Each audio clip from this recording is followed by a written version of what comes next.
Welcome to day 8 of Java series. Today topic is conditional statements. ఇవి 4 types ఉన్నాయి. First one is if statement. If statement is used to execute a block of code only if the condition is true. ఒక condition ఉండి అది మాత్రం true అయినప్పుడు if స్టేట్మెంట్ని use చేస్తాం. Second one is if else statements. If else statements అనేవి 2 conditions ఉన్నప్పుడు use చేస్తాం. ఒకవేళ ఇఫ్ కండిషన్ అనేది ఫాల్స్ అయితే ఎల్స్ బ్లాక్లో ఉన్న కోడ్ ఎగ్జిక్యూట్ అవుతుంది. Third one is if else order. దీన్ని ఎప్పుడు యూస్ చేస్తామంటే మల్టిపుల్ కండిషన్స్ ఉన్నప్పుడు యూస్ చేస్తాం.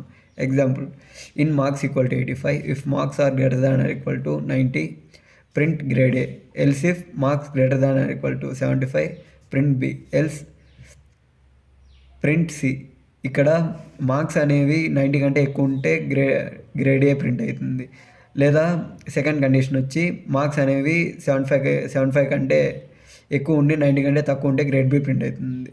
ఇవి రెండు కండిషన్స్ ఫాల్స్ అయితే ఎల్స్ అంటే గ్రేడ్ సి అనేది ప్రింట్ అవుతుంది. ఇక్కడ మార్క్స్ అనేవి 85 కాబట్టి ఇక్కడ గ్రేడ్ బి అనేది అవుట్పుట్ ప్రింట్ అవుతుంది. ఫోర్త్ వన్ ఈ స్విచ్ స్టేట్మెంట్. దీన్ని ఎప్పుడు యూస్ చేస్తామంటే ఒక వేరియబుల్ని మల్టిపుల్ వాల్యూస్తో కంపేర్ చేయాలని కూడా యూస్ చేస్తాం.